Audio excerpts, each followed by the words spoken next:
ठीक आहे. इमोट कर अजून थोडंसं, डोळ्यातून जास्त इमोट कर आणि इथे लक्ष दे, म्हणजे तुला हा फ्रेमिंग ना बरोबर कळेल. जो तू घेतलास आणि नंतर भानावर आलीस तू, ठीक आहे, म्हणजे तो जो ॲक्ट आहे तो परफेक्ट त्याच्यात बसला. म्हणजे तू त्याच्यातून, म्हणजे त्याच्याशी बोलताना तू त्या ट्रॉमामध्येच होतीस आणि शॉक बोलते आणि नंतर तू त्याच्या बाहेर आलीस आणि तू एकदम ठीक आहे अशा स्वतःला बघा ह्याच्यात. हा बघतोय सर. ओके, मान थोडीशी अशी नॉर्मल. हां येस. ओके. म्हणजे इकडे तुम्हाला अंदाज ज्या पॉईंटकडे एकदा बघितलं ना तुम्ही ते सारखं तिथे नका बघू. मीन्स कॉन्शियसनेस हे होतं की इकडे काहीतरी आहे आणि तुम्ही सारखं एक मिनिट हे बघ तुला जे हवंय आवाज इथे एक मिनिट तुला जे हवंय ना तेच मला हवं आहे. हिमांशू एक मिनिट चेहरा ब्लॉक होतोय तुझा पूर्णतः असा येतोय. हां डायरेक्ट एक minute you are blocking at the beginning of the audition you are blocking your face.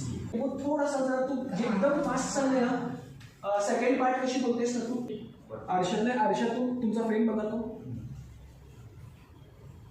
Camera तू द्या तिथे बघा थोडं खाली. मग आपल्या आवडीनिवडी वेगवेगळ्या कशाला? नाही म्हणजे मला जे हवं आहे ते तुला नको आहे आणि तुला जे हवं आहे ते मला नको आहे. तर मग मला जे वाटतं ते तुलाही कसं वाटतं आणि तुला जे वाटतंय ते जे तुला नको आहे आणि तुलाही तेच हवं आहे जे मला नको आहे. पण मग आपल्या आवडीनिवडी वेगवेगळ्या का?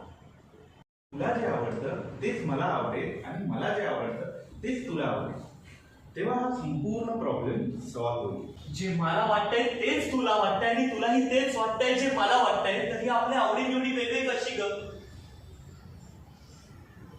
जे मला हवंय तेच तुला हवंसं वाटेल ना? जे तुला वाटतंय तेच मला वाटतंय आणि जे मला वाटतंय ना तेच तुला वाटतंय, पण तरी आपल्या आवडीनिवडी वेगळ्या का? थोडा तू सुधार, थोडी मी सुधारते. थोडा वेळ तू घे, थोडा वेळ मीही घेते, कारण नंतर पश्चाताप नकोय. तरी आपल्या आवडीनिवडी वेगळे का? मला ते हवंय जे तुला नकोय आणि तुलाही तेच हवंय जे मला नकोय, मग तरी मला का वाटतंय जे तुला वाटतंय आणि तुलाही तेच का वाटतंय जे मला वाटतंय? अरे किती विचित्र आहे सगळं.